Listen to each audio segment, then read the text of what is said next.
Hello, welcome to Headlines. I'm Anastasia, Lavrina. A fragile deal in Gaza still standing, but for how long? The ceasefire was announced on 15 January and began 4 days later, after months of negotiations led by the US, Qatar and Egypt. As tensions summer and skepticism grows, is this a breakthrough for peace or just another pause before the inevitable? With high-stakes diplomacy at play, world leaders claim progress, but on the ground, uncertainty reigns.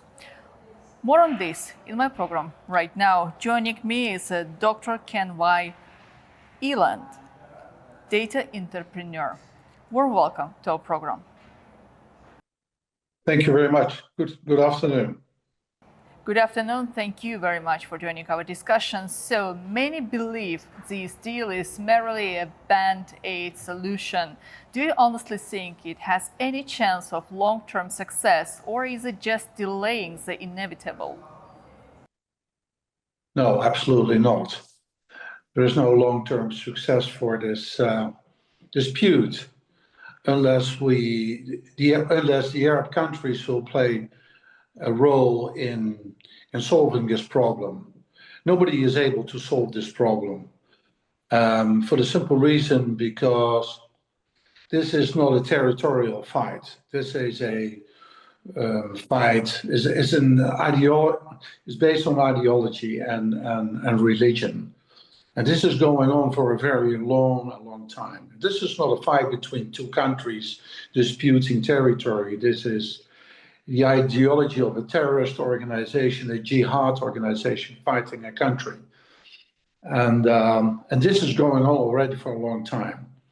And what's happening right now, there is a ceasefire, which is only very temporarily, even with Hezbollah or with Hamas, because it will start all over again in a few months from now. Right, but given the repeated cycles of ceasefires and negotiations and attempts to achieve the ceasefire before the violence, what makes this agreement any different, if it is? Well, it hasn't changed that much. You know, what happened after 7 October, which was a pogrom, where thousands of Israelis were killed because they were Israelis and because they're Jews.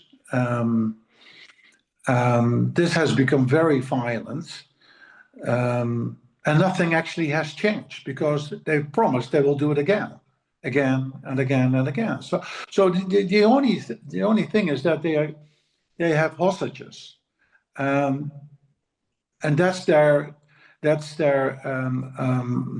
the difference, that they have hostages, and as long as they have hostages, they can play this game. As soon as those hostages, well, we may expect if they are returned back to Israel, then it's a hudna for them. A hudna is a temporary peace, so they can regain strength to start all over again, and they will do this.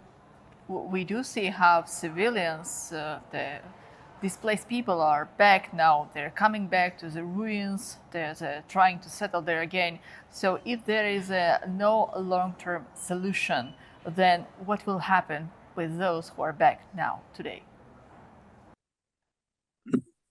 Yeah, but there's no long-term solution as long as Hamas or Hezbollah are in power. They're proxy armies of Iran. Iran is playing a very nasty game in here, supplying arms to terrorist organizations in order to fight Israel. And they keep on doing this. And everybody is suffering from this. The Palestinian population in Gaza is suffering, and the Lebanese population in Lebanon is suffering from this. But these terrorist organizations are very selfish because they use their own population against themselves in order to achieve goals that will never be achieved, because Hamas will never be able to defeat the Israelis. That's impossible. But they can keep on harassing them for the next whatever years. And as long as everybody thinks that there is a two-state solution, then it's going nowhere, because there is no two-state solution. We do remember the statement made by Mr. Netanyahu when he promised a total victory over Hamas. Has the government of Israel given up on that as for now? Well, total victory, of course, as a goal, is almost unachievable simply by the fact that Gaza is Hamas and Hamas is Gaza. And the problem is that you don't know who your enemy is. The enemy is not only the terrorists, but it's also the population itself. You can't kill the idea and the ideology that's behind it. And the Israelis are simple, will not be allowed to, well, it's not even achievable to kill everybody. So that's not an option. The only option is that the Arab countries will take the responsibility upon themselves to solve this problem among themselves. And the most important fact is that we, as Western countries, European countries, United States, we have been interfering in this region for too long time. And we have not solved anything over there. We have created misery for more than a century. It's about time that the Western world should let the Arab countries solve their own problems. That's very interesting, especially because US President Donald Trump has already made a statement on this issue. His proposal is to clean out Gaza by relocating Palestinians to Egypt and Jordan. Egypt already expressed concern over that, saying that that's not a solution, it's not acceptable for the government. So what are the broader consequences of this initiative, and why do you think Donald Trump came out with this proposal? Professor Dan Shutan in Israel made it very clear. We Westerners think that we can solve anything. It's our engineering way of thinking. We like to solve anything in the world. But these things can't be solved. So we have to agree that we can manage this to a certain level. If he thinks that he can clean out Gaza, how are you going to clean out Gaza? Everybody over there is indoctrinated already for decades about killing Jews. Their only objective is destroying the state of Israel and clean out the Jewish population in this area. That's not achievable, but it doesn't solve anything. So cleaning, and the opposite way is you will not be able to solve this problem by cleaning out Gaza. The only way that we can solve this is that, Gaza was established by the Egyptians in 1948, right? The West Bank was created by the Jordans in 1948. The only way that we can solve this is through a three-state solution. That means that the Jordans should take their responsibility in the West Bank, and Egypt should take their responsibility in Gaza and take over the governance over there. And I can understand they're scared of it, because Egypt doesn't want to deal with Hamas, because Hamas is not only a threat to Israel, but also a threat to the Egyptian government. So everybody is scared like hell. But the only way to solve this is a three-state solution where the Arab world will solve their own problems. And we Westerners should stay out of there as much as possible. Additional question to what you have already said. Remember, I asked you about the humanitarian catastrophe which is now being observed in Gaza and the decision of some people who previously made a decision to leave Gaza and now back there with their families. But at the same time, Donald Trump is making this statement, come up with a proposal to clean out Gaza by relocating Palestinians. Do you think that Donald Trump has its own plan for the solution of this long-term conflict, not through the achieved ceasefire, but probably coming up with any new idea in the future? So Donald Trump, US president, is not also sure about long-lasting peace achieved before. Yes, well, you've asked me this before. Relocating those people. You said there's a humanitarian tragedy. Yes, it is. But they imposed it on themselves. If Hamas wouldn't have assaulted the Israelis on the 7th of October, nothing would have happened. So they started the war themselves.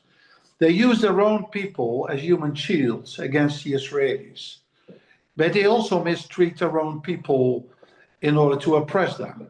The oppressors in Gaza are Hamas, not the Israelis. The fact that the Israelis are fighting back and Hamas is using their own people as human shields creates a humanitarian problem of a huge size. How are we going to solve this? Well, definitely Israel will not solve this because I think that Israel should stop giving humanitarian aid to Gaza, seal everything off, and let the Egyptians run the show over there. The Americans tried it through a humanitarian bridge, which Biden tried to solve the problem half a year ago, but it didn't work out. So the only thing, and relocating the Palestinians to Egypt would be a wonderful solution because there's plenty of space on the other side of the border, but the Egyptians are reluctant in doing that. So we are in a stalemate. And the other thing is, who's going to clean out Hamas? Who's going to clean out them? Because Gaza is Hamas and Hamas is Gaza. So how are you going to do that? So what is the solution? I mean, the role of the international actors, you're right that sometimes they prefer to intervene to the domestic issues and to impose some additional expectations to the countries. But we should expect that the United States will still present in the region and Donald Trump will promote its own agenda. Therefore, what are your personal expectations from the international community in these particular issues to make sure that the region to achieve the desired peace in near future if this ceasefire is not long as you're saying? Well, this ceasefire is very temporarily because they've taken hostages. If there were no hostages, the IDF would have cleaned out Gaza month ago. And because of the hostages, we are in the situation where we are today. Hamas will play this as a wild card for themselves to put the pressure on the Israelis. And that's not the Israelis are fighting actually not only against Hamas, but are also fighting against the Western media and the opinion about what's going on over there. This is a very, very difficult war to fight. Like, the Americans fought in Vietnam. They lost the war in Vietnam because they didn't know who they were fighting. Because it's an elusive enemy. So what can you do? But you can't do very much, actually. So the only way is to deal with the hostages, to get those people free, and then postpone the current situation and talk to and revive the Abraham Accords, where the Arab nations like Saudi Arabia and the United Arab Emirates and other countries like Jordan and Egypt should come together as the Sunni nations that say, well, we're going to clean this whole thing up. And the Americans can put them around the table. That, the Americans are not going to clean out Gaza. Sending in the U.S. Army, not going to work. Does it mean that after all hostages are back to Israel, this ceasefire will be no longer valid and the conflict may start again? If the hostages are back, and I can assure you that's going to be a very lengthy process, and it's going to be a very big surprise how many will be left alive. So let's assume that we get to a situation where the hostages have been returned. What will be the next step? Hamas will start fighting again. They will start shooting rockets to prove that they are victorious, but they're not victorious because 80% of all the buildings are destroyed. And there's a huge humanitarian problem going on over there. But they will continue fighting. There is no long-lasting peace between a terror organization and a legal entity like Israel or any other country. So the next step is clean up Hamas. And that will be a guerrilla war because they are subterranean war. It's they use the building to use the rubble, like in Stalingrad. You can fight for years in prolonging this misery. It's the ideology behind it, because these people, you can't reason with them. May I ask you one rhetoric question? How I can understand from your answers, you're not so much, let's say, satisfied with the achieved ceasefire agreement and it will not last forever and that's not the end. Then what was the main reason, how do you think, why Israeli government agreed to sign it?